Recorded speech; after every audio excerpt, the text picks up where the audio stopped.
ساحرہ جیسی لعنتی عورتیں ہوتی ہیں واقعی، یہ شادی بیاہ کے قابل نہیں ہوتی، یہ لعنت و پھٹکاروں کے قابل ہوتی ہیں بغیرت عورتیں۔ غازان صاحب تے بھائی اپنے آپ تو باہر ہی ہو گئے سی۔ باقی ساری ایپیسوڈ بہت مزے کی تھی۔ مجھے ایسا لگتا ہے کہ احمد یار لوگوں کی سٹوری پاسٹ کا پارٹ ہے اور یہ غازان وہ غازی ہے۔ اچھا جی، دیکھ لیتے ہیں آپ کو کیسا لگتا ہے، یور پوائنٹ آف ویو صحیح ہے کہ غلط ہے، لگ جائے گا آپ کو آگے جا کے پتہ۔ آمین سم آمین، بس دعاؤں میں یاد رکھیں۔ علی عیسیٰ جی سلام، novel is going very nice, please share this type of novel in future too, thanks, take care, اللہ حافظ، ویلکم، وعلیکم السلام۔ اچھا بیٹا آپ جاؤ، اب میں کہہ رہی ہوں اب آپ نے نہیں آنا بیچ میں۔ وعلیکم السلام، آئی ایم گلیڈ کہ آپ کو ناول پسند ہے، انشاءاللہ ہم آگے بھی اسی طرح کے اپلوڈ کریں گے۔ سائرہ ریاض، سائرہ ابراہیم کریکٹر از شیم فل، ان کو پھانسی دینی چاہیے سب کے سامنے، بنتا تو یہ ڈیزرو کرتے ہیں وہ لوگ۔ حسن ساجد، ناول کی کہانی تو انٹرسٹنگ ہے، اچھا جی۔ اسما دل، بیوٹیفل ایپیسوڈ، شاہزیب فرید، آسم، ایکسپلورنگ، میری محبتوں کو قرار دے پر مہا عابد، پلیز آڈیو ناول اپلوڈ کر دیں، اوکے انشاءاللہ آئی ول ٹرائی۔ جی تو گائز کمنٹ سیشن ختم ہوئے، چلیں ناول کی طرف۔ اس کے نہ تو قدم اس خوف سے رکے کہ نہ دل کانپا کہ اپنے اللہ اور اس کے رسول صلی اللہ علیہ وسلم کو گواہ بنا کر میں نے ایک شخص کو اپنے حقوق سونپے تھے۔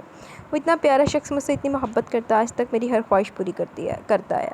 میری مرضی نہ ہو تو مجھے مہینوں ہاتھ نہیں لگاتا، مجھے سر چھپانے کو مضبوط چھت دی ہوئی دنیا کی ہر نعمت کھانے کی میز پر مہیا کرتا ہے۔ میری غلطی پر بھی مجھے معاف کر دے تو درگزر کرنے والا میں اتنے نایاب شخص کے ساتھ یہ کرنے جا رہی ہوں، اس کی اچھائیوں کی اتنی گندی سزا کہ وہ نہ جیتوں میں رہے نہ مردوں میں۔ اس نے کارڈ دروازے میں ڈالا اور کلک کی آواز کے ساتھ لاک کھل گیا۔ اگلے لمحے کمرے کے اندر داخل ہونے کے بعد اس نے دروازہ پیچھے بند کر دیا۔ کمرے کی ساری فینسی روشنیاں جل رہی تھی، سامنے صوفے پر ٹانگ رکھے ابراہیم بیٹھا فتح مند نگاہوں سے اس کو سر سے پاؤں تک دیکھتا رہ گیا۔ دونوں بے خودی میں ایک دوسرے کو دیکھتے چلے گئے، دونوں کی ملاقات یونیورسٹی میں ہوئی تھی۔ وہ پہلی نظر میں اس کے حسن کے سامنے گھٹنے ٹیک گیا، اور حسن کو تو پسند ہے لوگوں کو شیدا کرنا، ہر گزرتے دن کے ساتھ باہر گھومنا، کھانا کھانا، پارٹیز میں اکٹھے جانا معمول بن گیا۔ ابراہیم خوبصورت نہیں تھا مگر اس کے پاس الفاظ کا نہ ختم ہونے والا ذخیرہ ضرور تھا۔ جس نے ساحرہ کو سر سے پیر تک اپنے سحر میں جکڑا، وہ ابراہیم کو لے کر باپ کے آگے لے گئی۔ شادی کرنی ہے تو اس سے کروا دیں، اس کے علاوہ کوئی اور نہیں چلے گا۔ جلال گیلانی تجربہ کار انسان تھے، اکیلے میں ابراہیم کو اپنے آفس پہ لایا اور 1.5 کروڑ کا چیک اس کے سامنے رکھ دیا۔ میری بیٹی چاہیے یا اس سے کام چل جائے گا؟ اس نے سونے کا انڈا دینے والی مرغی کا پہلا انڈا دیکھ کر ہی مرغی کے گلے پر چھری چلا دی۔ اس کے بعد وہ ساحرہ کو کہیں نظر نہ آ کر مجبور ہو کر باپ کی مرضی کے سردار احمد یار سے شادی کر لی، اور آج وہ سامنے موجود تھا۔ اس دن تمہارے ساتھ وہ عورت کون تھی؟ وہ دروازے سے ہٹ کر آگے بڑھی، اپنا پاؤچ میز پر رکھ کر اپنے لیے گلاس میں پانی نکال کر اس کے بالکل سامنے دوسرے صوفے پر ٹک گئی۔ وہ میری بیوی ہے، شادی پسند سے کی ہوگی، کرنا یہی چاہتا تھا مگر جو پسند تھی وہ دسترس سے دور تھی، اس لیے پھر ماں کو راضی کر لیا۔ میں تو آج تک انہی راستوں پر بھٹک رہی ہوں، دسترس سے دور تو تم ہو گئے تھے، ڈھونڈتی میں تمہیں رہی ہوں۔ تمہیں تو میرے گھر کا علم تھا، میرا پتہ تو آج 12 سال بعد بھی وہی ہے، جبکہ تم نے تو اپنا پتہ 12 سال پہلے بدل لیا تھا۔ یہ جھوٹ ہے سائرہ، اس وقت تم ایک بیوروکریٹ کی کوٹھی میں رہتی تھی، اب ایک بیرسٹر کے بنگلے میں رہتی ہو، تمہارا نام بھی بدل گیا۔ یہ ظاہری تبدیلیاں وقت کی ضرورت ہوتی ہیں لوگوں کو یہ احساس دلوانے کے لیے ہم ابھی زندہ ہیں۔ ظاہری تبدیلیاں تو مجھ میں بھی آئی ہیں، پہلے سے موٹا ہو گیا، تب لڑکا تھا، آج مرد کے روپ میں تمہارے سامنے، تم عورت ہو کر بھی ویسی کی ویسی کیسے ہو؟ یہ جدائی کا بخشا اعجاز ہے، ہجر انسان کو پھلنے پھولنے نہیں دیتا، جکڑ کر رکھتا ہے، مگر ساری مشقت میرے حصے میں آئی، تمہیں تو اس نے آزاد ہی رکھا۔ جو وقت گزر گیا وہ واپس نہیں آنا، مگر کیا جو گھڑیاں اب ملی ہیں ان کو بھی ایسے جانے دینا ہے؟ تمہارا میرے درمیان تمہاری بیوی کھڑی ہے، تمہارے دل میں وہ ہوتی تو تم یہاں موجود نہ ہوتے، اگر میرے دل میں بھی میرا شوہر موجود ہوتا تو میں بھی یہاں نہ ہوتی۔ میں اس کے دل سے اسی لمحے اتر جاؤں گی جب وہ مجھے تمہارے ساتھ دیکھے گا، مگر عورت کے دل سے مرد کو نکالنا اتنا آسان نہیں ہے۔ تم اپنی بیوی کے دل سے پہلے خود کو نکال کر باہر آؤ، پھر باقی باتیں اس کے بعد ہوں گی، ابھی مجھے جانا ہے، اگر شرط منظور ہو تو مجھے بتا دینا۔ وہ اپنی جگہ سے اٹھی، پاؤچ پکڑا اور بیرونی دروازے کی طرف بڑھ گئی۔ ابراہیم اس کے پیچھے نہیں گیا، نہ ہی منت سماجت کی، وہ جانتا تھا آج کمرے تک آئی، کل بیڈ تک بھی خود ہی آئے گی۔ برائی کا صرف پہلا قدم مشکل ہوتا ہے، جو انسان ادھر ڈر کر بھاگ جائے وہی بچ جاتا ہے، جو ڈٹ کر کھڑا رہے وہ ڈوب جاتا ہے۔ اب ویسے بھی وہ گرم گرم کھا کر منہ جلانے والا میں سے نہیں تھا، بہت وڈا لانتی سی تے او جڑی لانتی عورت اس تو وڈی لانتی عورت ہے۔ یالے کی آنکھ دروازے پر ہونے والی دستک پر کھل گئی، آنکھوں کے پپوٹے سوجے اور پلکیں جڑی ہوئی تھی، کمرہ اتنا ٹھنڈا ہو رہا تھا کہ بستر سے منہ نکالنے کا بھی من نہ کیا، حالانکہ آدھی رات کو اٹھ کر وہ کتنی دیر تک کروٹیں بدلتی رہی، بھوک کی وجہ سے نیند ٹوٹنے کے بعد آنے سے انکاری ہو گئی تھی۔ یہ تو صبح کی اذانوں سے کچھ دیر قبل آنکھ لگ گئی تھی، دستک وقفے کے بعد پھر چالو ہو گئی، مجبوراً بستر چھوڑنا پڑا۔ دوپٹہ شانے پر پھیلانے کے بعد دروازے کا لاک اور دروازہ کھولا، سامنے ورشے کھڑی تھی، دروازہ کھلتے ہی اندر گھس آئی۔ اوف اللہ، اتنا ٹھنڈا کمرہ، ہیٹر کیوں نہیں چلایا ہوا؟ میرے پاس ہیٹر نہیں ہے، اس نے بالوں کی پونی بناتے ہوئے بتایا، پیروں میں بند جوتے ڈال کر ہی واش روم کی جانب بڑھ گئی۔ منہ دھو کر باہر آئیے گا ورنہ تھوڑی دیر تک وارڈن نے گیزر بند کر دینا تو ٹھنڈے پانی سے کلفی بنے گی۔ ہم سب کو علم ہو گیا کل آپ کے ساتھ اچھی نہیں ہوئی، مگر فکر کا ہے کہ آپ تو اپنا باڈی گارڈ تڑکے کا آیا بیٹھا ہے،